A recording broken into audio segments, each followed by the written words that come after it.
Patch Day Friday. I know it's not a Friday, but I like the name, so we're sticking to it. As always, I'm joined with Nader Adnan. Hello, how's everyone doing tonight? And this week, we're joined by a new guest, our dear friend, Dr. Abdullah Nasser. Good evening, ladies and gentlemen. Will be tonight's entertainment. So tell us a bit about yourself, so the audience gets to know you. Well, like my friend Ali mentioned, I made the biggest mistake of my life and decided to study medicine.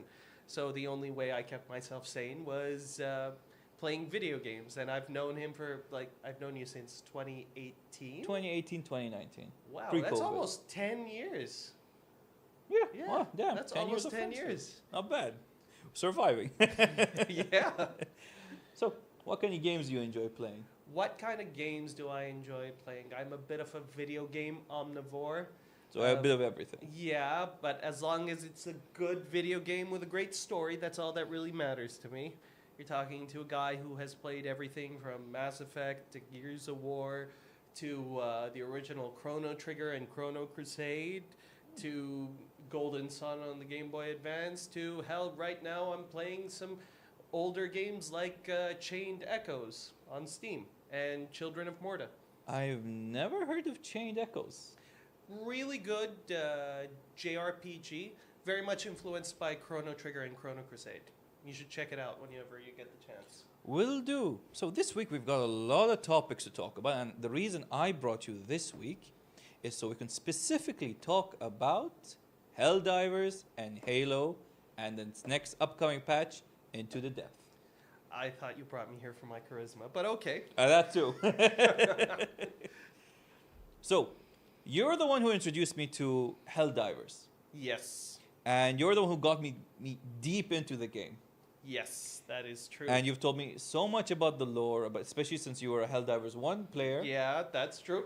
And why, did you ever, are you an Xbox player? Did you play Halo, etc.? I played with my old friends back in university. We played everything from Dead Space to Mass Effect to Gears of War on the original Xbox 360. So you also played Halo, obviously. I also played the original Halo. Hell, I even have the Master MCC. Chief collection on So Steam. you're definitely excited for the ODST launch. Oh, yes, very And that we can officially announce the end of the console wars. Officially over, since Xbox gets Helldivers and PS5 or PlayStation players get Gears of War. Well, Who would have thought? Well, technically speaking, Nintendo's still got a stick up there, so you know. We don't talk about Oh, Nintendo. okay, fair enough. It's the autistic one, I forgot, yeah. Beyond autistic. All right, so when they announced the patch, yes, about the newest patch was coming on September 4th. Tell me more about it, since you're the Helldivers 1 player. Okay, so what they have described is, I don't even know if you can call it a patch, it's more like a season. Because there was, when the Illuminate came out in the previous season, and now this is... Defense for Super Earth. Yeah, and now it's called Into the Depths, right? Yes. I'm pretty sure, Into the Depths. So the idea is very much they're going back to the original Terminid, techniques that used to happen back in Helldivers 1. Since you haven't played the first game. The burrowing. And yeah, everything. the burrowing. And, there's very much a lot of hints to the fact that they're going to bring in one of the big boss enemies that existed back in Helldivers 1, the Hive Overlord.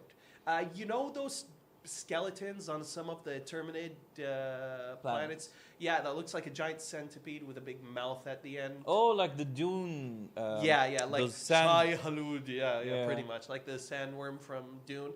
That was basically a reference to the original Hive Lord. That's why every time I would see it, I would freak out. I would be like, oh my god, when are they going to bring him? And now it looks like very much they're going to bring him. The other thing that they're emphasizing, and this is relatively new as far as I'm aware, the whole cave combat. Where you cannot use any of your stratagems. Yeah, they specifically say the only way you can call in stratagems is if there are no roofs over your head, so that the the hell carrier can drop in the pods. How would you bring in a 500 kg? Huh? It's a cave. Where are you gonna drop the 500 kg? To cause a cave in? One thing that actually has me a bit worried, or not worried, but excited, is that this includes reinforcement stratagems. Oh. So how is that going to affect gameplay? So it means you kind of have to get to checkpoint to possibly call in reinforcement. Exactly. That's going to completely change gameplay. It's going to be very much like the original, like really old Space Hulk on PC. I doubt you ever tried Space. No, I played the old Space Hulk. No. Like I'm talking the really old Space Hulk, the one that was based on the tabletop. I played it on the Vita. The 1992 game. Yes, the one that's like with blocks and everything. Oh, props to you. I'm impressed. I'm a Warhammer fan, with all due respect. I had to play it. Let's not bring up Warhammer because I have some friends who are watching who are a bit, We actually got a comment waiting for the Warhammer podcast. Literally a comment like there. There you go. In the future, hopefully. Right now it's about Helldivers. Don't worry, we'll talk about it. So, anyway, continuing. What was I going to say? Yes. So what I love about Helldivers, especially, is about the community. Yes. Where the community with Xbox players, we were almost up to 500,000 players live concurrent yesterday. 502,000 players. Keep in mind, how old is this game? 2 years. 2 years. This is a game that is $30 on release for the past 2 years. Okay? It doesn't have any of that, live transaction BS that you have to deal with. Oh, there's a daily you have to log in. Okay, you got one mission that can be something as simple as getting extracted from 2 or 3 different missions. Okay? It's all about the community. And this is what they nailed from the original Helldivers game. The difference between Helldivers 1 and 2 was Helldivers 1 was more of a dungeon crawler view, overhead view. Over the top. That's why, remember when I first told you about the game before it got released? I was so excited. I'm like, oh my God, it's a third-person shooter now. I got really excited about that. The good thing is they have stuck to their, they've stuck to their very smart, community interaction. Did you see one of the capes that they released? Capes. Oh yeah, the downvote cape. They literally released a cape called Pillars of Liberty. Liberty. Yeah, and it's basically when Sony tried to screw around with the whole login for, you want to play Helldivers, you have to make a PlayStation account. You can only access it from a PlayStation account. Remember when that happened and basically, the users on Steam dropped off a cliff and everybody gave it a negative review? Yeah, that's a reference to that. That's how, in tune with their own audience and community they are. Not to mention the fact that I love how campy it is. This is basically Starship Troopers, the game, done correctly. And I'm not talking about the original, book. I'm talking about the movie back in 1998, I think, with Casper Van Dien, Yeah, I've watched it. I love it. It's pretty much that. Sah walala. And they're sticking to it. Be it the naming of the different, war bonds and weapons and whatnot, to the different things that the characters say. I love it. They're doing a great job, and Arrowhead need to keep doing what they're doing. Speaking of references, since they brought the ODST, do you know what they're called officially in Helldivers? Oh yeah, Orbital Democratic Defense Force, something like that. No. It was something really weird. It was not Orbital. It was I think Obedient. Obedient. Yeah, definitely not. Fascism involved. Not at all. No, Nader's not shy, because the thing is, we're talking about Helldivers. Once we're done with Helldivers, Nader gets the spotlight. Hang on. So let me just say, just for context, these two have said words. Those words have formed sentences. It's just a damn shame they don't mean anything to me. Yeah, pretty much. I'm sorry about this. You can join us for democracy. Yeah. Hi. Democracy can always use more meat. So let's see. What was it? Oh yes. So what I love about the community is that, especially like when it was the defense of Super Earth, where the Illuminates got to the planet, they're about to take it over, and then all the Chinese players left all the major cities and just were defending Hong Kong, Shanghai.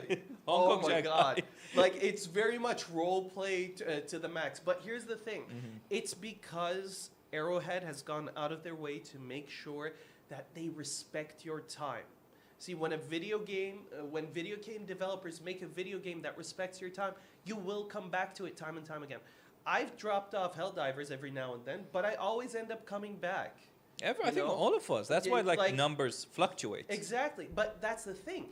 They don't feel the need to constantly pull us back in, and because we organically come back, people still love the game.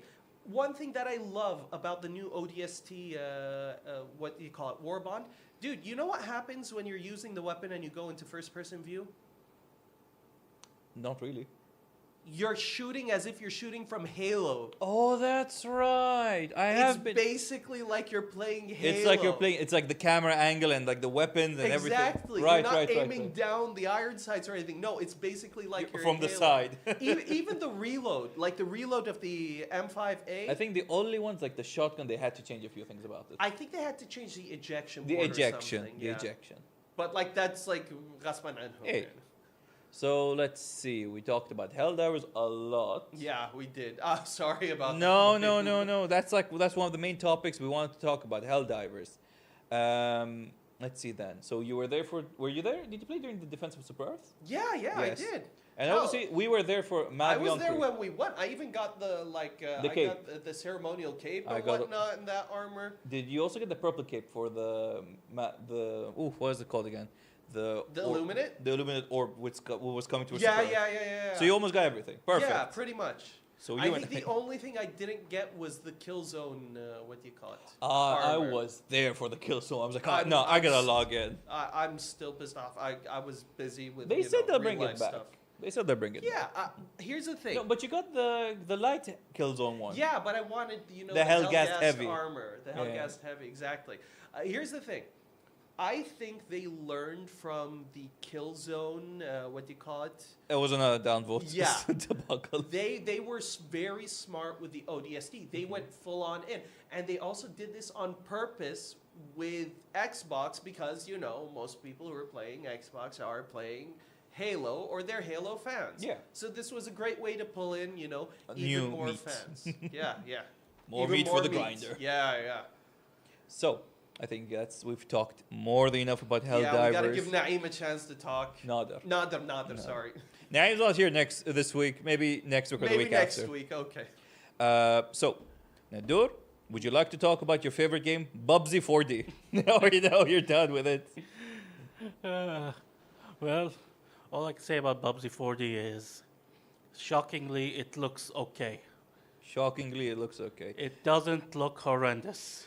Wait, isn't Bubsy 3D that really bad platformer Oh, yeah. back in the first generation? Yes, Yes. so it has gone down in history as possibly the worst platformer of the PlayStation 1 era. And I think the thing is, it was supposed to come out, from what I remember, before Mario and the first Crash game. But I'm talking Mario 64, the one that revolutionized platformers Oh God, completely. I remember this one. I remember seeing a screenshot and it almost gave me a seizure. Yeah. So it was supposed to come out before that, but Mario and Crash basically beat them to the punch, and of course they set the standard. Exactly. And now everyone's playing who played Bubsy 3D was like, wow, this is garbage. Well, with these new games, you had full-on control with the analog stick, while Bubsy 3D is tank controls. Oh God, that sounds horrible. Yeah. Imagine that. Imagine if you boot up Bubsy 4D and they decided to go with a tank control just to absolutely troll you. Oh my I would God. love that. I get the feeling that they might put that in as an option just for nostalgia bait. Maybe they might make it an option. Who knows? Yeah. I mean, to be fair to the devs, like even the one before this, I believe it was called Return of the Woolies or something like that, they recognized how annoying Bubsy was, and they gave you an option to shut him up completely.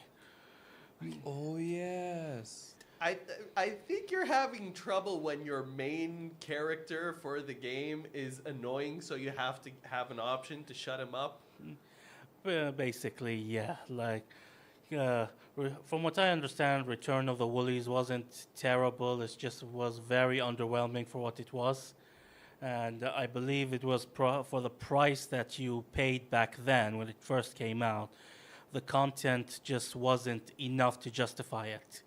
So the question now is, how will they approach Bubsy 40? Are they going to go like a semi-open world thing, or will they go like a Portal thing like Crash and Spyro? I am interested to see how it works out, and I honestly hope it ends up being a good game and it succeeds, because I want to see more platformers, especially today where everything is very story heavy.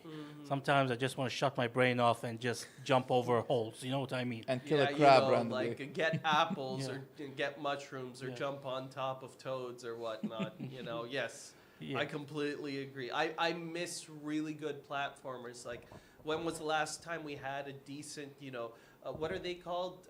Mascot platformer. Like, was it Crash 4, I think? Probably Crash 4 all those Yeah. years ago. Even then, Crash 4 was a bit divisive, because I feel like Toys for Bob really went overboard with some of the difficulty, and the way they hit some of those boxes was just ridiculous. They did have a bit of a difficulty issue even back in the Insane Trilogy. Yeah, thing, I yeah. actually don't find the Insane Trilogy that difficult. But like I told you earlier before we went live, Yeah. I have like 300 hours in the Insane Trilogy, so I don't think I should speak. That's Ali. That's literally more than me and both of my brothers put together, having played on Crash Insane Trilogy. So I'm just a complete amateur here compared to him. Yeah. So yeah, I hope Bubsy succeeds. I cannot believe I'm saying this, and I'm sure if John Tron hears me, he's gonna walk through that door and he's gonna try to strangle me for saying this. You never know. Hey, John. All It's right. all his fault, huh? No, I have nothing to do with it. No, it's not. All right, so there's a controversy going on regarding Battlefield and Call of Duty. You told me about a specific comment that it's the highest like I comment. literally checked it 2 days ago. The comment has I think 89,000 likes, and the video has 40. How does that even happen, man? I don't know, but here's the thing. Okay, for me, Black Ops and Battlefield, my issue is this: you're talking to a guy who has played the original Modern Warfare trilogy, and if I'm being honest with you, I genuinely found the story to be very much a product of its time, very edgy, bad Arab, bad Russian, okay, but it was unique, so I can give them that. Black Ops was what I preferred. I loved the story in Black Ops 1. It was a complete, 19, 20-year-old Reznov. Abdullah was completely mind blown with Reznov, and whatnot. Okay, and then Black Ops 2 came out, and honestly, Black Ops 2 was its own. Am I allowed to curse? Go ahead. Yeah, it was its own mindfuck, okay? It was a completely different kind of mindfuck, but it was its own mindfuck. And, a bit of a controversial hot take, but I happen to enjoy that campaign the most out of any Black Ops campaign. I don't think it's controversial, other than Modern Warfare 1, which was a really good campaign. No Russians. You like shooting people in an airport? Is Yes. that it? Yes. Yeah. Only in video games. Only in video games. Not for real. Not for real. No, I also like this thing, the World at War, Black Ops 1 and 2. I never got into Call of Duty before Modern Warfare, if I'm being honest with So you. did you miss World at War? Yeah, I never got into Oof. World at War. That's such a... Okay. Here's the thing. Here's what pisses me off, okay? Because I played Black Ops 2. I got every single ending for Black Ops 2. Okay? Black Ops 3 comes out, and I hated the campaign. In my opinion, it's the best multiplayer out of all the Black Ops. I happen to really love Black Ops 3's multiplayer, but I hated the campaign story. Okay? Black Ops 7's campaign, according to the videos, makes no sense. Because it brings back dead people. It doesn't make sense in any way because, okay, here's the thing. I have to rant about this because it gave me an aneurysm when I sat down to look through this crap. One, What's his name? Reznov or Maduro? No. Maduro. No, not Maduro. You're talking about the Venezuela president. We Oh. are not going to kill the president of Venezuela. I swear to God. They had similar names. No, what's his name? Oh God, I'm going to sound racist. The Latino guy from Nicaragua. Ramirez. Definitely not a stereotypical Latino name. But yeah, here's the thing. At the end of Black Ops 2, you either kill Ramirez or he lives. And keep in mind, you're in a first-person view sitting on his chest with a gun to his temple, and you literally, if you kill him, you see the bullet come out of the opposite side of his head and his mouth loll open and him die. And now the developers are saying, Ramirez has seemingly died.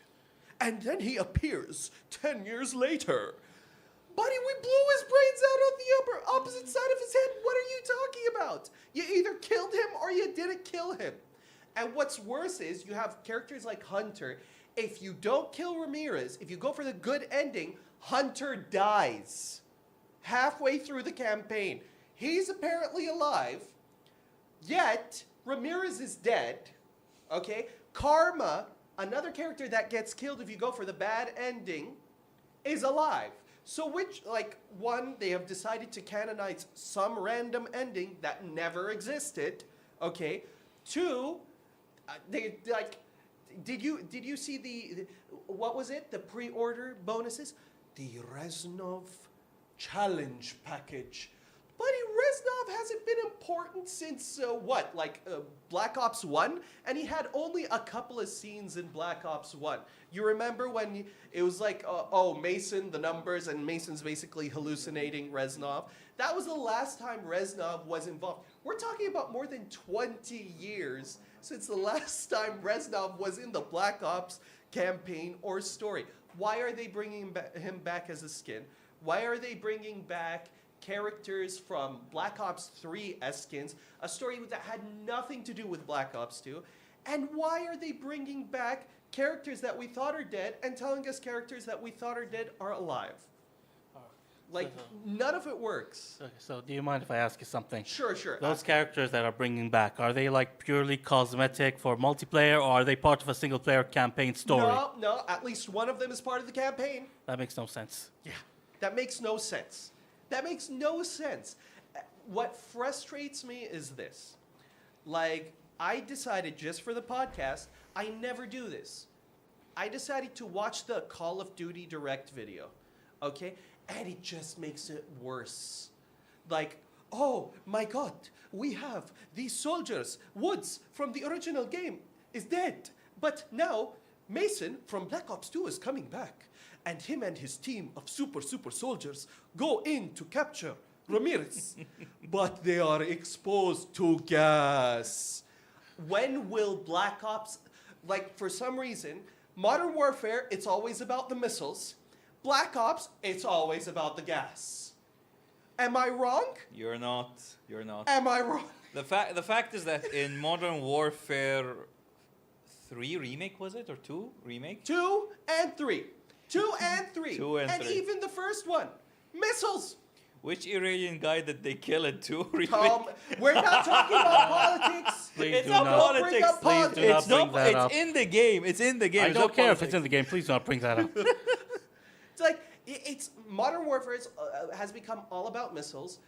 Black Ops is all about the gas. I can tell you, I can see the story from 1,000 miles away. You know what's going to happen? What's going to happen is this. Oh my God, they went to capture Ramirez. And this guild people who are making these mechanical soldiers, they're the ones who said that Ramirez is coming because they wanted a threat to make people depend on them.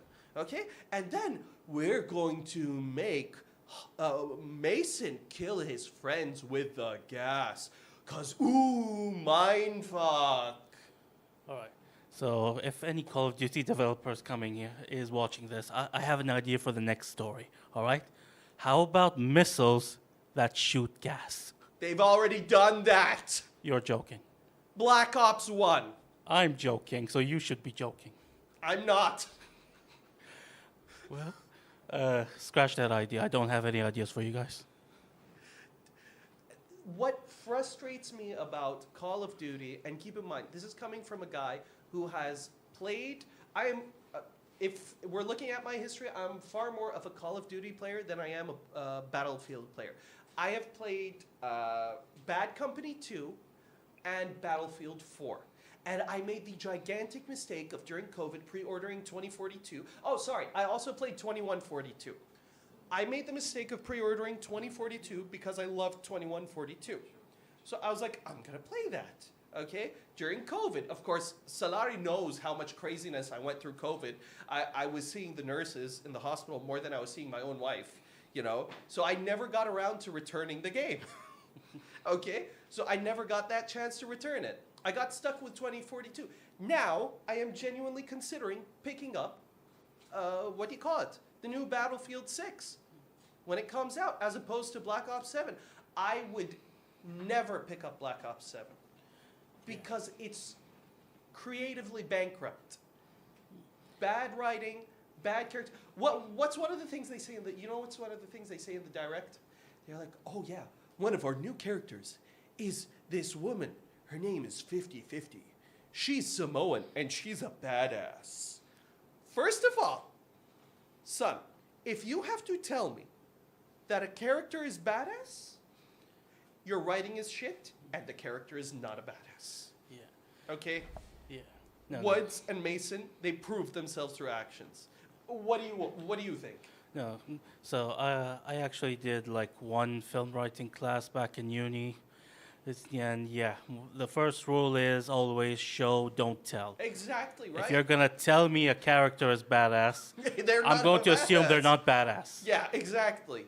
Then that's not even taking into account that apparently she likes to cut her body parts off and replace them with mechanical body parts because she's so much of a badass. And the only thing my Dr. Brain could think was, son, she's right-handed, she cut off her left hand, how the hell is she going to control the recoil? So she's going Cyberpunk 2077 for us. At least, stupidly. At least with Cyberpunk 2077, there's, the whole cyber psychosis thing involved, so it's makes them a little bit interesting. No, Miss Samoan Badass, no offense to our Samoan fans, by all means, we love you, Yeah. I may not be a fan of The Rock, but I love the Samoan people, but with, what? I demand you acknowledge our tribal chief this instant. Which Me? tribal chief? Sir, you're not a fan of The Rock? Let's not get into this debate right now. If somebody has a contract that specifically says he's not allowed to lose in any of the movies he stars in, I'm not a fan. Really? Yes! Yeah, no, he actually has that. Why do you think he got into a fight with Vin Diesel on the set of Fast and Furious? And we've come full circle because Black Ops has Call of Duty has basically become the Fast and Furious of the video game world. All right. This is just so stupid. What do you think? Regarding COD? Regarding COD versus Battlefield, yeah, what do you think? And I saw you playing Battlefield 2042 last night. Look, in my defense, 2042, after few years of patch fixes, it's finally fixed. Did they put a scoreboard in yet or not?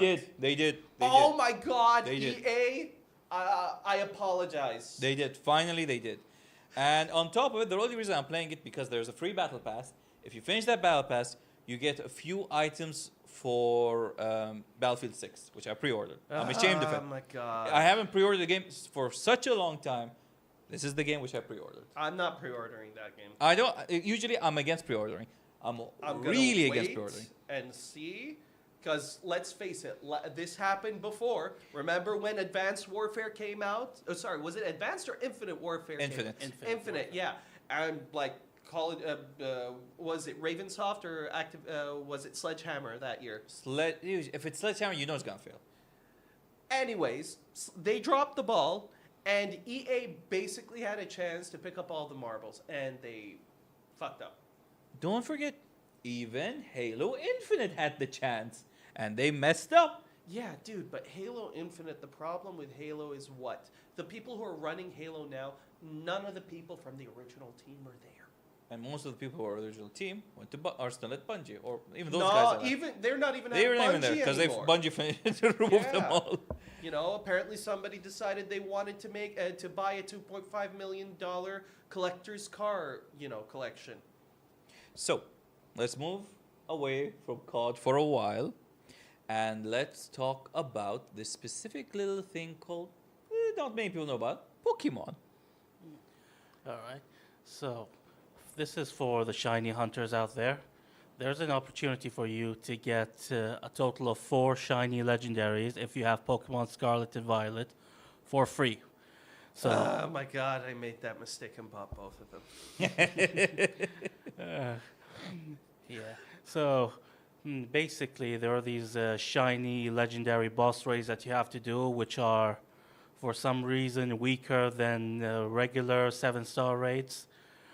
But so basically, the Pokemon Company has a challenge going on for all the players. If you beat a boss 1,000,000 times, you get the shiny for free. And the last couple of boss raids, I believe players beat them 5 million times each. So that's 2 free legendaries that you can just get right now. All you have to do is just go to the online portal and just go collect the gift from the internet. And you can get 2 shiny legendaries. There are 2 more. And that should be coming up soon. I might actually log into, Pokemon for the first time in a while just to pick those up. Which Pokemon is it again? Scarlet and Violet. I don't have those. Of course you don't. Yeah, basically, it's the 4 shiny legendaries that, from the game that have Chinese names, whose names I can never remember for some Are reason. those the Pokemon that you capture at the end of the game? You have to open the seals to. Yeah, basically, you have to find and collect a bunch of rods in the earth and all okay, that. I remember. I know which ones they are. So, yeah. just to intervene, The goldfish one. the legendaries are Wo-Xian, Xian Pao, Ting-Lu, and I can't seem to find the 4th one. The fourth legendary hasn't started quite yet. Hasn't started quite yet. Okay. So okay. we're going through the 3rd legendary, which is Ting-Lu, I believe, the giant moose thing. Hashtag represent Canada. I swear to God, Game Freak have run out of goddamn ideas for Pokemon. I mean, the 4th legendary is literally a goldfish. I know. Which we've had that since the first generation. It's so ugly. It's not even like the cute goldfish. It's the one with the bug eyes. You know, those are really like. There's like quality type. I'm not gonna talk about goldfish. They're expensive. You're They're gonna tell me they're expensive, that's expensive? very Yeah, expensive. well, people think dumb shit is expensive. Hey man, Am I wrong? you're not. You're not. Yeah, like one of them is a weird snail leaf creature. Oh yeah, I remember fighting him and hating my life trying to catch him. Yeah, and I think that is the tankiest legendary, is the one with the most annoying moveset. Yeah. One of them is basically a snow leopard, a very skinny, tall snow leopard. And it looked really bad. Like, I'm sorry, Game Freak, they've become bankrupt in the type of Pokemon, the name of the Pokemon, and even the design. Let's face it. I mean, to be fair, at this point, they have more than 1,000 Pokemon. Yeah, but okay, I can understand why they went for the whole Mega, Giga, whatever, It's an EX interesting and concept. I whatnot. really enjoyed the Mega. I really enjoyed the EX. I didn't enjoy the crystallization. It was so weird. That's why I didn't buy Violet. You mean the one in Scarlet and Violet? Yeah, the that crystallization that concept was was so weird. That was kind of dumb. Yeah. So thing is, this is the latest gimmick, which is the Terra. Terraforming. Yeah, I believe it's more of a gimmick for the competitive scene, because it's a lot more interesting when you play competitive, which I don't anymore. Like, I tried for a while, but I just couldn't get into it. And when you're playing just the game casually, unfortunately, the AI just is not smart enough to utilize the Terra in interesting ways. I noticed that. Yeah, I will say this, as a person who grew up with the original red and blue and yellow and gold and silver, playing Scarlet and Violet was a big gut punch for me. Yeah, I'll have to say about Scarlet and Violet, the most disappointing things were the towns. You cannot do anything in them. Yep. They're an afterthought to the entire game. Exactly. Not to mention the fact that the gyms are basically, pushovers. They stopped That- being pushovers since like they kind of went towards the 3D route. Hey, this is the first game that I played since Pokemon was on the DS. Okay. The last Pokemon game that I played had, I think, it was the one Infernape. with Diamond and Pearl. Yeah. No, that is a long time ago. That was a long time ago. I am aware of that, which is why I got so pissed off at my friend who I know is watching. Okay, I gave him so much shit when he told me to pick up Scarlet and Violet. I was like, hold on. In the year of our Lord, 2024, Pokemon still doesn't have goddamn voice actors? They're too expensive. That shit grinded my gears so badly. Look, the thing that bothered me the most isn't the voice acting and all that. The champion is garbage. Ah, yes. You can solo the champion with just your third form starter. Yes, very true, yes. That's so Dude, piss. I steamrolled the Elite Four and the champion with just my starter. That's so pissed. With just Skeledirge, who Yeah, is one of the Skeledirge. most one of the most broken Pokemon I've ever seen in my life. You know what pisses me off? I always go for the fire starter. Charmander was my first first starter ever. Okay, I went for Cyndaquil, my boy, Typhlosion represent. He's the man. He's a pedophile. Oh my God! Did you have to remind me of that messed up story? Really? No, he's not a pedophile. That's not canon. Okay, In fact, it was a fan-made stuff that was passed as canon. Exactly. He never went to the island. Okay, he's not friends with Jeffrey Epstein. Is and it there are no every files. episode that has me one We joke? We can't go one episode without mentioning the Oh my Epstein, can we? Just one. Just You're, one. you're the one who brought this up. I not me. can't. I just if it was Typhlosion, I had to bring it up. Yeah. My favorite's like We might as well bring up Sporting Gijon again. Yeah, okay, there you go, Sporting Gijon again. you were there for it. I was watching, remember? Oh, you were. I've been watching you guys since the very first episode. Thank you very much for being a viewer. Watch us now. This is why you should always watch us, because you get excellent banter between the three of us. Right. So moving away from Pokemon, you did Yeah, we might mention. get sued by Nintendo if you keep going. Oh yeah, that's right. Nobody wants us suing from Nintendo. Nobody. This is a game between me and Nader, so you're gonna be in the background for a while.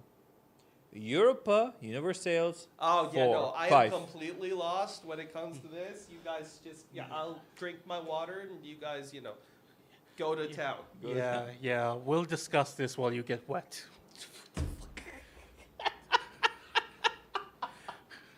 Okay. Nader, Nope. I'm a practicing surgeon.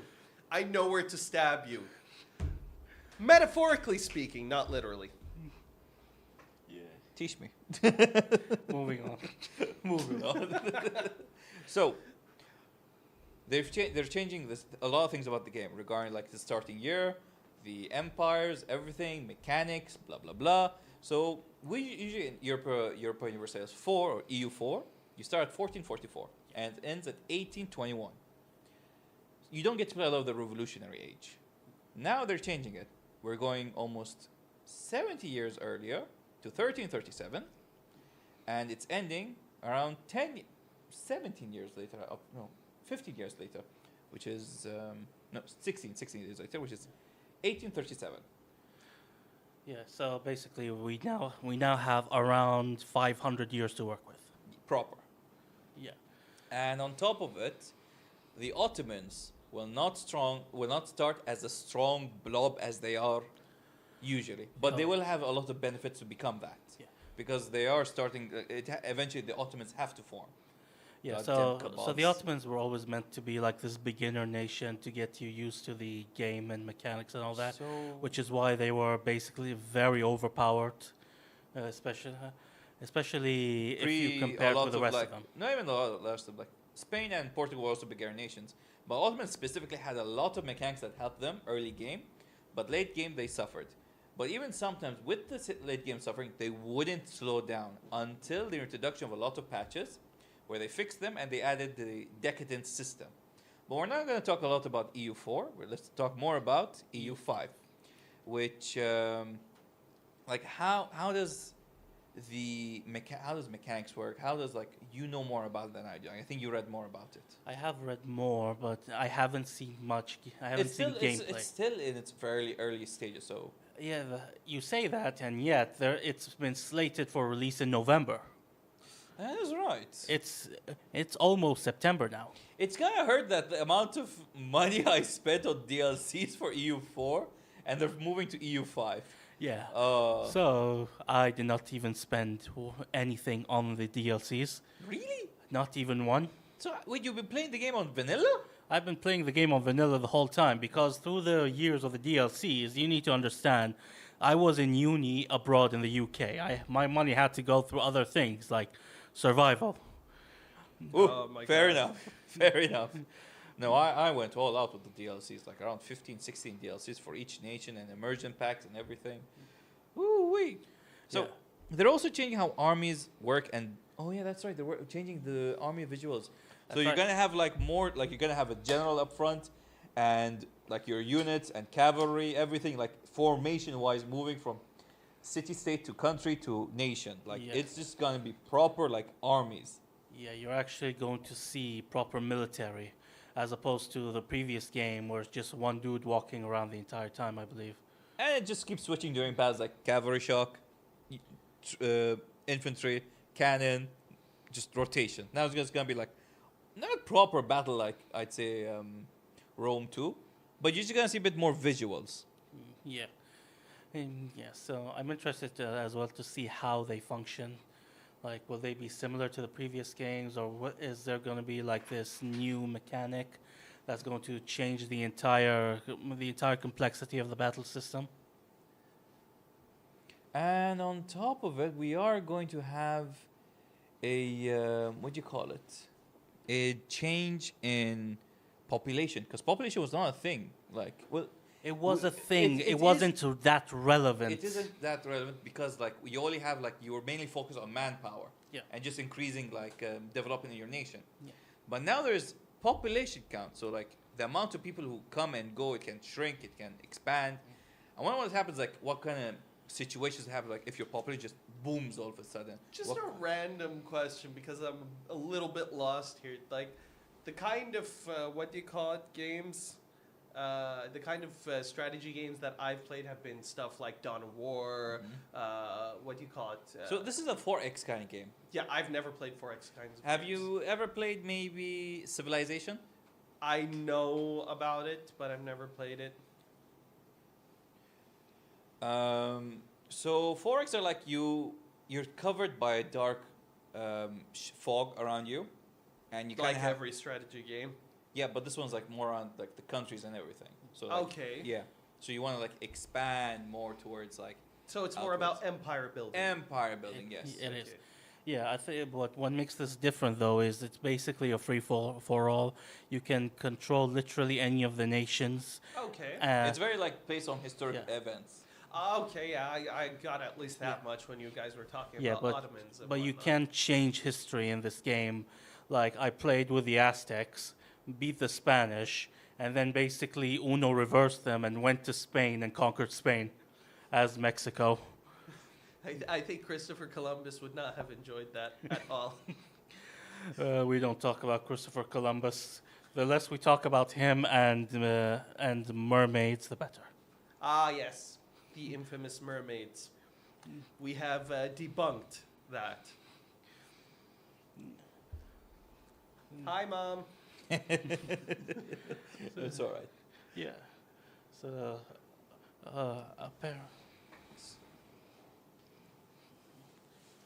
so apparently they're just changing the whole, how do I call it? The whole merchant system as well. Okay. The whole yeah. trade system. How's that gonna change gameplay? Well, how about this? Do you want to trade with the Ottomans? I might have my reasons. Yes. Then trade with the Ottomans. Okay, so before the trading was more, let's say, limited. It was very basic. Let's put it that Okay. way. You could trade a lot of variety of items like gold and spices Okay, yeah. and animal products, and obviously how valuable each product was depended. Like gold was valuable, spices were very valuable, animal products were like whatever.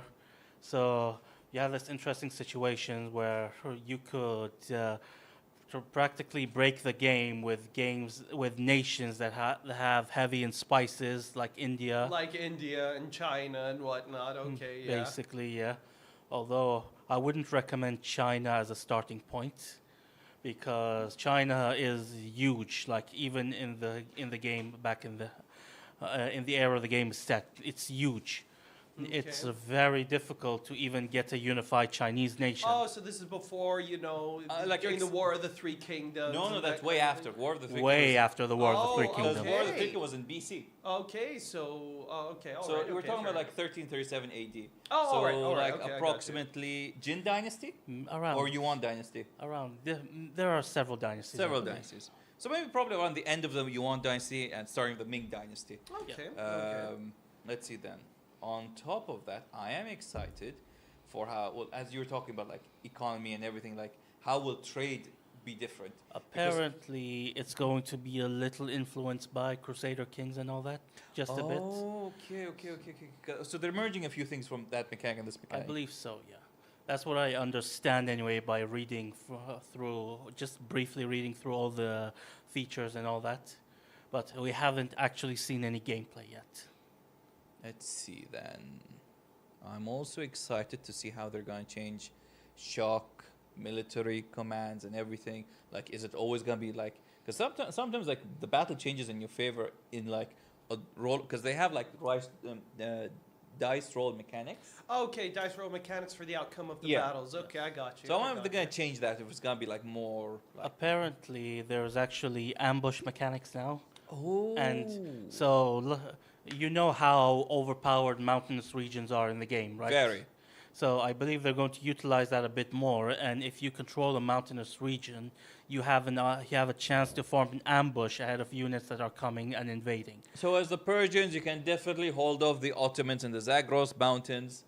Unlike most of the times, like unless it's an experienced player, because like the Ottomans and EU4, if you let them blob, oh my god, they're disgusting. But experienced EU players, like they would know how to handle it, and they would like just mountain fortify the mountains, and just technically make the Ottomans come towards them, burn the ground, hold them off the forts, just kill them off slowly. Okay. Sometimes early game you kind of have to like take the L, push more towards India and Central Asia so you can get more trade points, then come back and take the win. Okay, Yeah. okay. Yeah, basically you have to learn how to choose your fights, and you have to understand when to engage in an offensive war and when to go on a defensive war. And if you're in a nation with mountains, like even if you're playing Italy. as northern Italian nations, you have to learn how to utilize your terrain to your advantage. Like, let's say, I remember there was the one time I was playing as Italy. It was one of the first games I actually got towards the end. And the Ottomans had maybe around 400 to 500,000 units. I had a maximum of maybe, let's see, 50. I think I had a maximum of 150 units. Ah, Yeah. So the Ottomans outnumbered me double. okay, yeah. So all I did was build in the Italian Alps. All I did was build mountain forts. Ottomans would come, break through one, break through another, and I just send my troops just to bash into Just them. to withdraw and then to bash into that. Bash after into they're them. Like all I weak. had was infantry and cannons. 50,000 cannons, 50,000 infantry. Infantry would take the shock, cannons would lay on the Ottomans. And that's how like I survived the Ottoman assault. Okay. So before we move on, I'd just like to say we do have a comment on Facebook Oh, let me from see. our good friend Andre. Andre, there are texts here while you're listening. What the range of the games that you guys are playing? Also, good luck on the Steam podcast project. I'll try to. Oh, thank you, Andre. So yeah, here's actually I was gonna ask this question, and guess one of our viewers asked it. What are the range of games that you guys play? And I'll ask this to the viewers also. What are the games that you are playing this week and unusually? Thanks, Andre, for the comment. So you want to start, Solar? This week, well, I've mainly been playing Helldivers, Mm-hmm. as we've talked about, and on top of it, Alien Fireteam. Mm-hmm. I went back to it because of the. Oh, that is a lot. It is a fun game, man. and thank you because you're the one gifted to me. I don't forget gifts. And on top of it, because of the Alien show.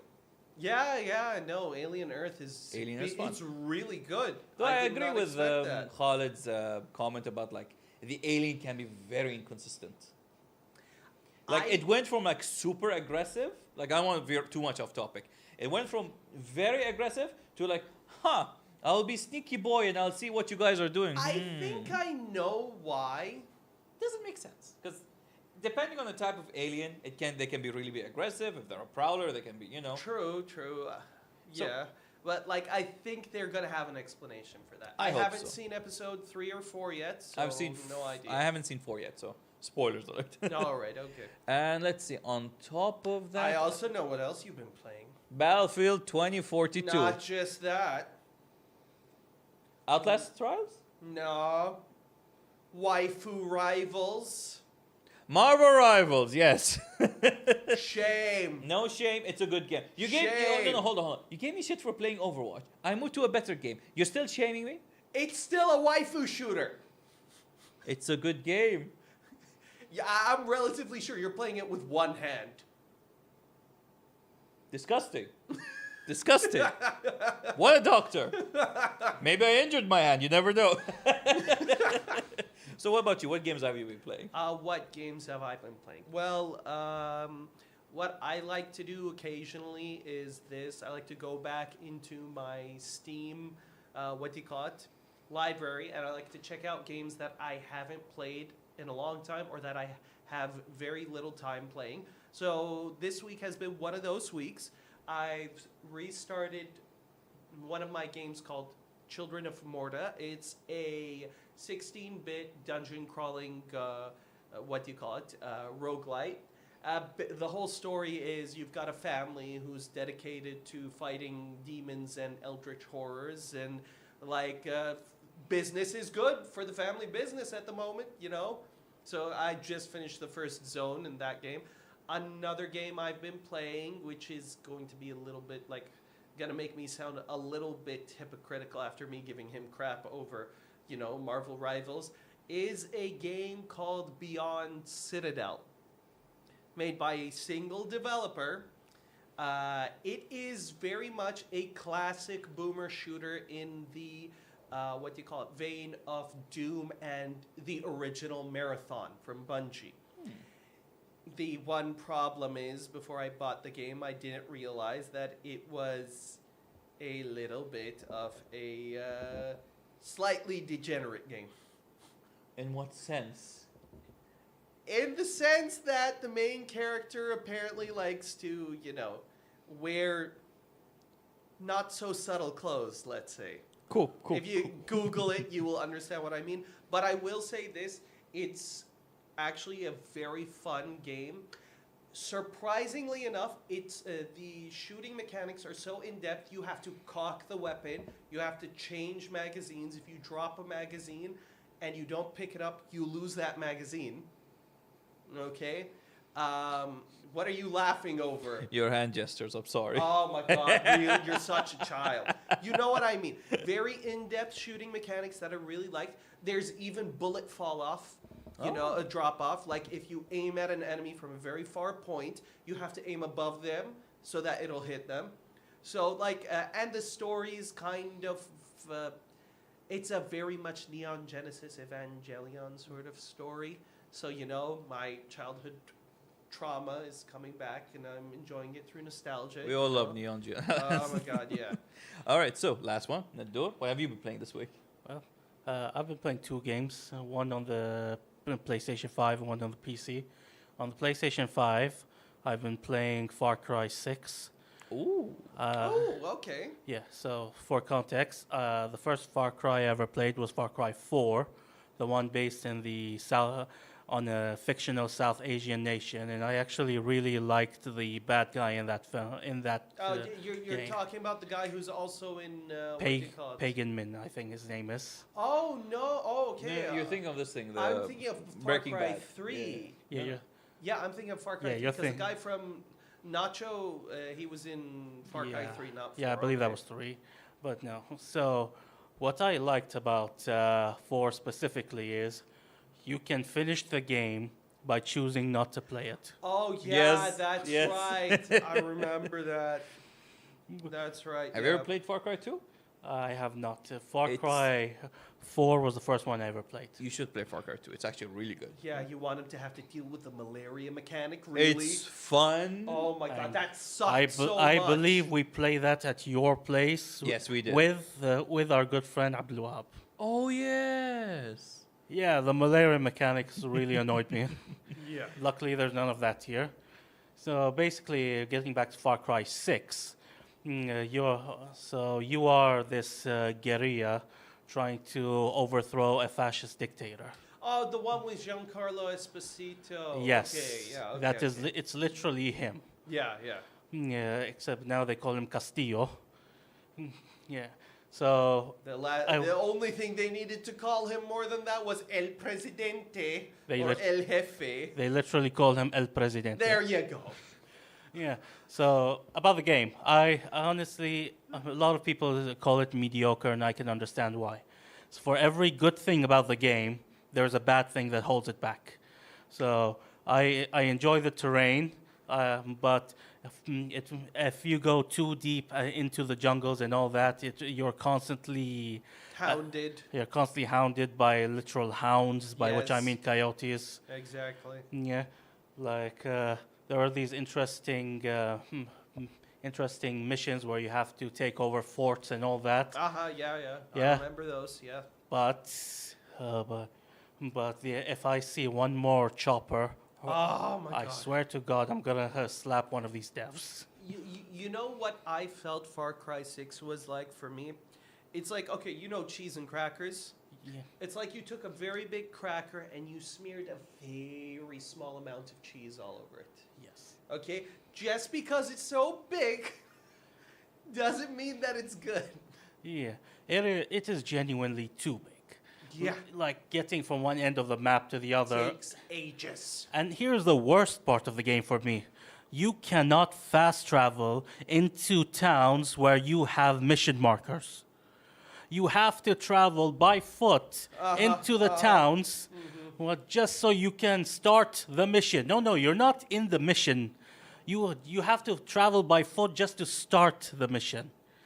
And here's the thing. I understand if like the mission is meant to be you're suddenly thrown into this chaotic situation, this war zone.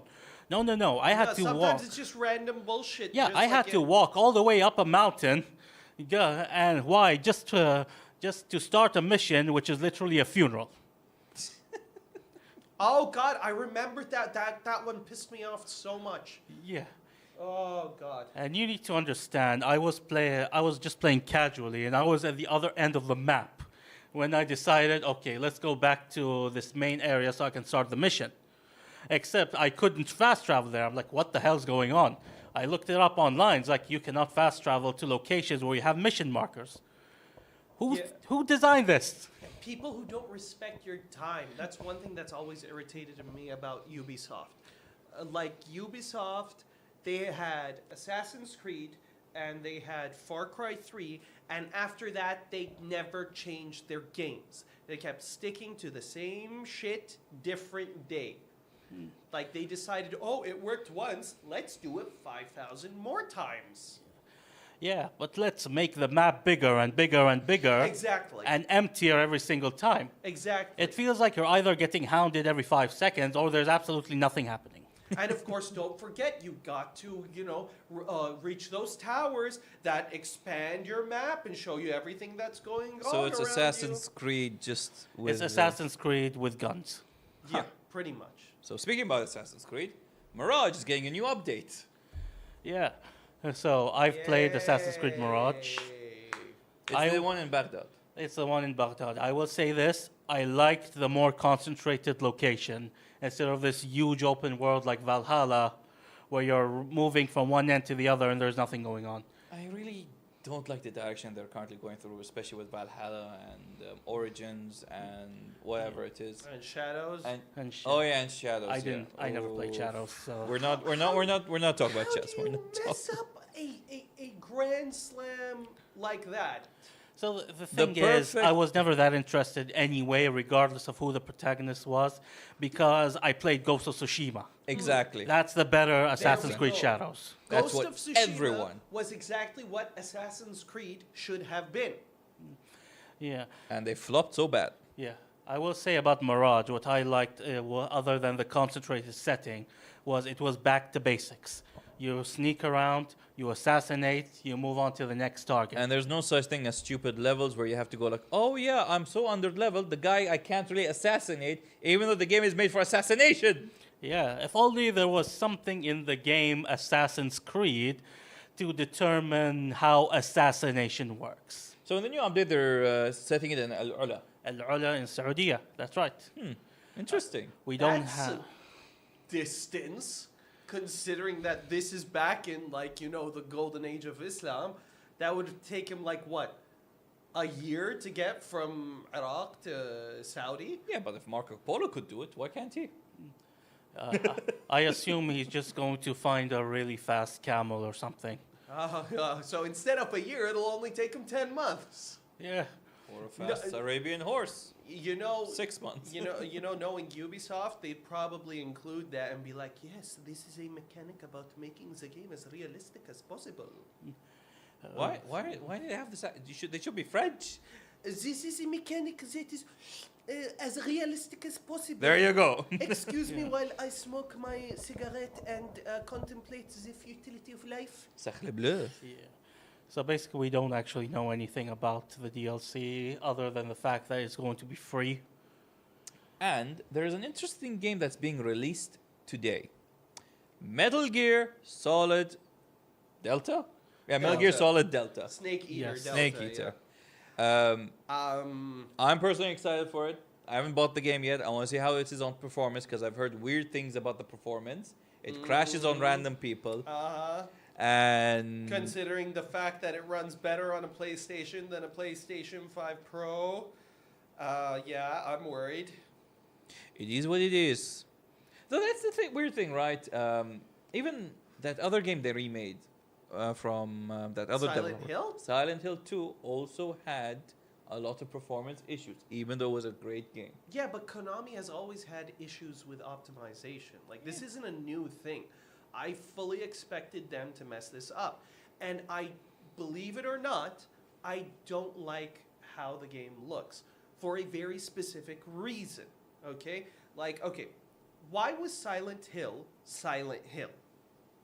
Of the smoke. Yeah. I mean, sorry, the fog. Yeah, the fog. Why did they need to use the fog? Because it kind of it was a more of a limitation for them. Exactly. They couldn't, put in the entire environment. So they used that limitation to make an artistic change. Okay, why did, why did all of MGS3 look like a dream sequence? Because it was a recollection. Why? It was because of the limitations of the PlayStation 2. Oh. Yeah. So It couldn't handle those kinds of graphics. just to chime in, do you remember the original Spider-Man game on PS1? Oh yeah, the smoke. Again, Again, the smoke, the poison The thing poison smoke. was the design choice because the system just couldn't handle it, so they decided to add it to the story in a creative way. That's See, interesting. that's what frustrates me. What I find frustrating is when companies take a game and they're like, we're going to remaster it, we're going to remake it. The problem is you bring in people who have no idea what the original vision for the game was. Okay, people are talking about how MGS3 Snake or Delta, whatever, Chimichanga, looks great now. Okay, but here's the problem. It doesn't look like MGS3. Like, the whole idea behind making this game is trying to get the old farts like me and you to buy this game because we grew up with this game and we had a lot of nostalgia for it. But then we see the game and it's not what we remember. Fun fact: it was my first game on the PS2. Oh, Yeah. But see, there we go. See, if you know what's gonna happen when you sit down and you play it, you're gonna be like, this isn't what I remember. And there's gonna be a reason for that, because the people who remade this game aren't the same people who made the original. Or at the very least, they don't understand what was going through Hideo Kojima's head. And the people who were working with him. I'm not telling you that Hideo Kojima is the god of gaming and he's perfect and whatnot. But the guy had a vision. Here, the people who are taking Metal Gear Solid Delta, their mentality is what? Yeah, we're going to use the new engine to make it fancy and new and shiny. It's the same thing with the Gears of War Reloaded thing for me. Okay, you do know that the Gears of War Reloaded version that they've released on Steam, you know what that is? That's a 2015 remastered edition that's just been up resolution. Yeah, I know. Like, if I'm being honest with you, Xbox completely ripped off PlayStation with this shit. Well, it's a fact, right? It is. But here's the thing. They just up resolutioned it. They didn't screw with the guts of the game. It has, oddly enough, I've read it has performance issues also. It also has performance issues because, again, the problem is this. People forget that you're talking about a company that needs to optimize for 1 million different unique rigs. Because you're not just talking about PlayStations and PlayStation Pros and Xboxes, okay? You're also talking about people's personal PCs, and everybody's got a completely different rig. So we have a comment from a viewer, Bitfrost. He says that he's seen streamers play the MGS Delta on PC during early access. He didn't see any performance issues himself. Well, I don't know, maybe like the early access was a different build. But, and again, like it was a controlled build. Yeah. So I'm guessing maybe some people have different rigs, of course. PC, That's PlayStation, Xbox, 4090, 5030, whatever it is. Exactly. So, yeah, I don't think they can take account for all of that. They can't take account for all that. But the problem is what? Capcom and Konami have always had this issue. They're very bad at optimizing their games. And this is a relatively recent thing. I know. I'll tell you something about Capcom. Capcom didn't have this issue. But because they wanted to have good financial results, they pushed the game earlier than it was supposed to, which is Monster Hunter Wilds. They could have waited. They could have waited. And same thing with MGS I'll Delta. tell you. It's all about financials, especially for these big companies.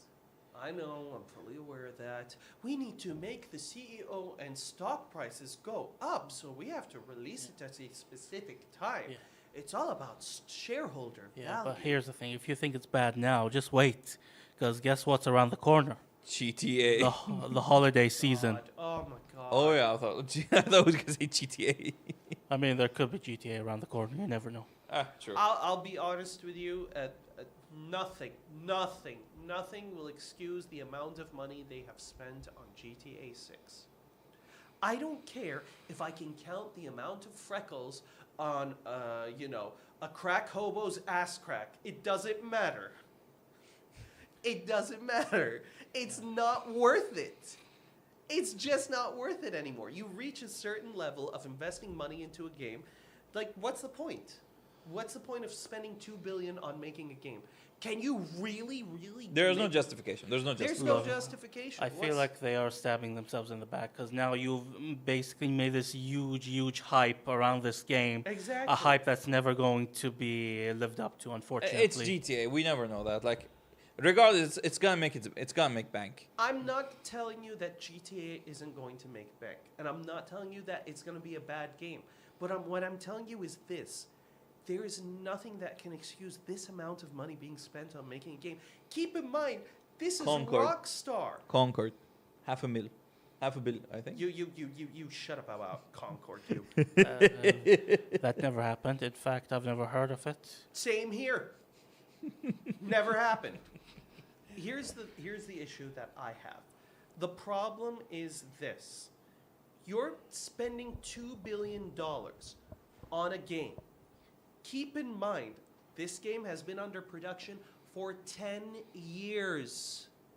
Well, don't forget, like, there are, of course, it goes through RNA, development, Yes. everything. But here's the problem. If they want to make it an up-to-snuff game for modern tastes, they're going to have to go back into the guts and work at it from 0 to 100 again. Because guess what? The base code is 10 years old, and we're not using any of the present, I don't think the base tech. code is 10 years old. I genuinely don't believe that. 5 years old. Fair enough. Still old. Am I wrong? Yeah, but game dev takes time. Yeah, okay. Here's a question for you. A game that was released 5 years ago. Give me one. 5 years ago, Yeah. Death Stranding. Death Stranding. Okay. Well, granted, that's actually a bad example. Something else. Conquered. That's still a bad example. Helldivers 2. Helldivers 2 is not 5 years old. It's 3 years old or 2 years old. So you want it to be more? Fine. Hold on. Cyberpunk 2077. Okay, I thought like 5 years plus, not within 5 years. Within Cyberpunk 2077, when it was first released, and compared to the Phantom Liberty expansion, how different was the game? Very, very different, apparently. Like, Really different. I'm telling you Yeah. from personal experience, almost a completely different game. We both bought it at the same time. Yeah, huge change. And keep in mind, Phantom Liberty did not come 5 years after Cyberpunk 2077. It came 3 years out, 3 or 4, I'm 3 not years. sure. But my point is this. If that's the difference that 3 years or 4 years can make, what's the difference that 5 years or 10 years can make? True, but again, you can't. I don't think they can like keep throwing money at something that they're not going to release. Exactly my point. They should have released this thing ages ago. Yeah, but if it's a broken mess, it's gonna tarnish the company's reputation. Why is it a broken Okay, mess? hold on. Well, of course, like there needs to be optimization, and everything. But let's take, for example, that game, No Man's Sky. No Man's Sky was released almost 10 years ago. Mm-hmm. Its first release, garbage. I Now look completely at it agree. today. It is an Yeah. amazing game, and I love it. I play it from time to time. Especially, I love the exploration aspect of it. And it keeps getting free DLC and support. But here's the difference. No Man's Sky is not made by one of the biggest gaming companies in the world. No Man's Sky was made on, comparatively speaking, a shoestring budget. Am I wrong? Yeah. well, obviously, I mean, compared to what Rockstar does, every other game is basically a shoestring budget. Fair enough. Yeah, that's true. But you're talking about a company that's pre-established, already is raking in tons of money. Like when they announced GTA 6 for the first time, they were still making bank on GTA Online and Red Dead Redemption Online. Well, Red Dead Redemption, 2 didn't really make enough money. That's why they dropped it. Oh no, they made only $10 million over $20 million. What will they ever do? I feel so bad for Rockstar. They're going to have to start begging for money. They've got tons of money. And that's my problem. The issue is if you're taking 10 years to make a game and you're a pre-established company with a huge history of game production, that means something's wrong. Either you guys are going out of your way to make this game take this long. Well, of course. Yeah. Shark Cards makes a lot of money. Shark Cards make a lot of fucking money. That's Excuse true. my French. Yeah, here's That's the thing. Like, they've milked GTA 4 online. They've milked the recent GTA Online like hell I for completely 10 agree. years. They milked it over and over and over again.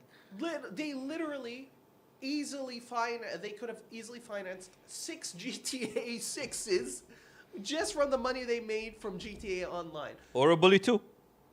They're never going to make They're a never There's Bully never 2. going to be a Bully 2, unfortunately. Just like there's never going to be a remake of Dead Space 2, there's never going to be a Bully 2. Yeah, the dream is dead, guys. The dream is dead. And I think on that, let's end it Really? on a high We're note. gonna that's a high note? That's a high note? It is kind of we talk about we talk about a lot of subjects. also. The death of the dream is the high note. Apparently, Okay, yeah. no, not really. Fine. One more subject, then we end it. Fair enough, okay. Okay. Just so we can give you guys a good night there. Fair enough. I guess there's one more topic we can talk about. Game development. A lot of game devs are using Unreal Engine 5. Engine 5. Unreal And Tournament 5. Yeah, I'm it was a good definitely game. It was a showing good my game. age. It was a good game. So Unreal was Engine such a good 5 game. has a lot of performance issues. I don't think a lot, because it's still a new engine, people don't really know how to use it well. Yeah, growing Um, pains. That growing. makes sense. The engine just came out. You can't expect people to know what they're doing. But a lot of devs who know how to use it well release amazing games. Like, I wouldn't call Fortnite an amazing game, but it's still like up there with how Like, they It's use still it, utilize it. It's still incredibly popular. It is It's incredibly incredibly popular. It's got decent, what do you call it, controls. This, keep in mind, this is coming from somebody who hates microtransactions and that kind of bullshit. Well, you don't need games. to do the micro. You can Yeah. just play the Okay. game with the base You skin don't and need you're to, good. But it is a game that they have been iterating for a very long time. True. It's working really well on the engine. The engine is good. And on top of it, let me cut you off. Sure, go ahead. When they introduced the Gary's mod kind of thing, which you can, Yeah. the creative mode, where you can create your own maps, your own systems, your own thing, and I think like using that utilizes Unreal Engine in such an amazing way. That's true. My problem is this. You have tons of people who are coming in and saying, oh no, we don't know how to use Unreal Engine. What's the saying? A poor carpenter is the one who blames his tools. A poor carpenter downs his tools. Yeah, there you go. There you go.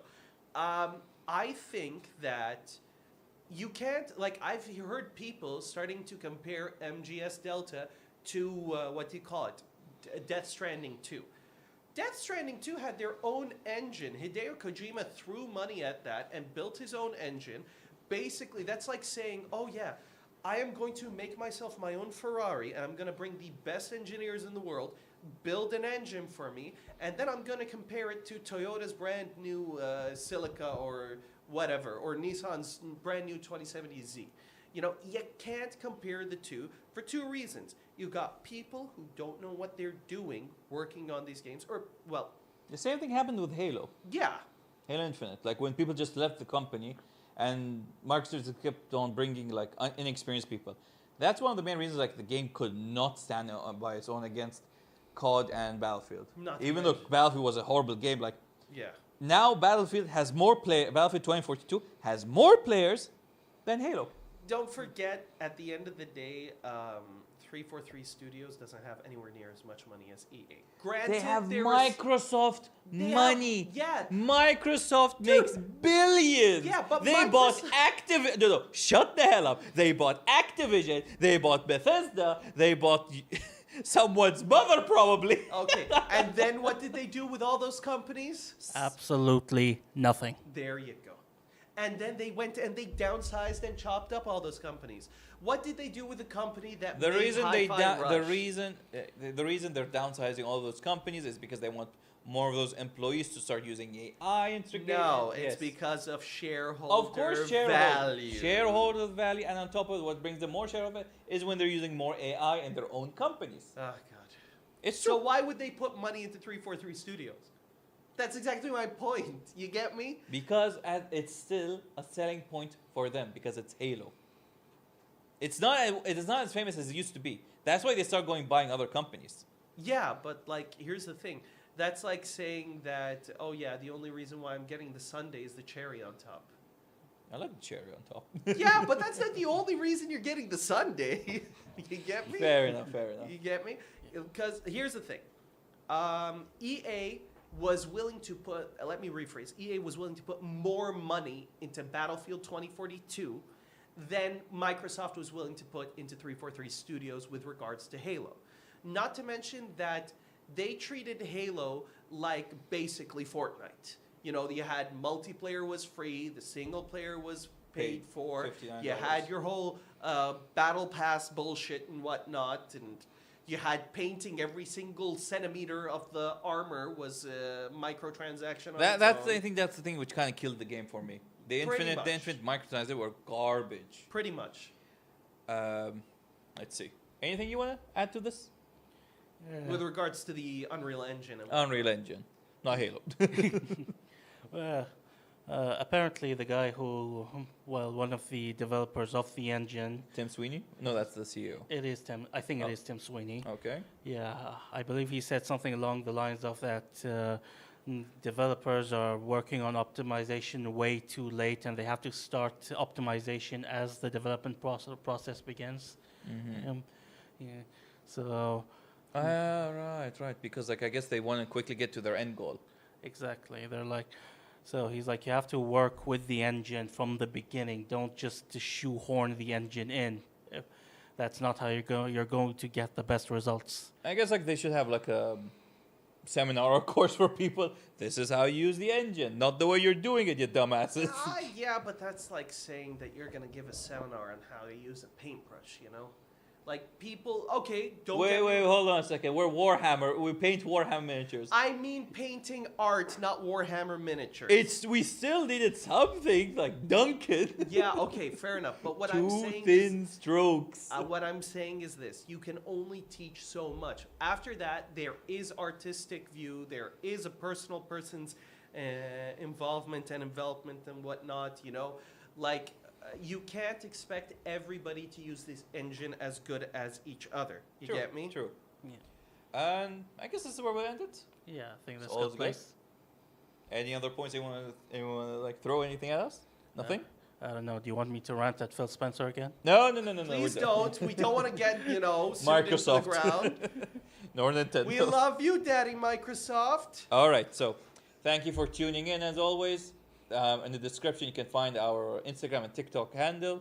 Please do subscribe, and that's it. Thank you very much, and always thank you for joining us for this week. Thank you. It's been fun. And I'd also like to thank Bitfrost for handling the being the podcast director this week. Thank you very much, buddy. Also, I'm sorry I know the ever-loving crap out of you and your viewers. At the beginning, yes. At the beginning only? Oh, okay. That's an evolution. Okay, I'll take that.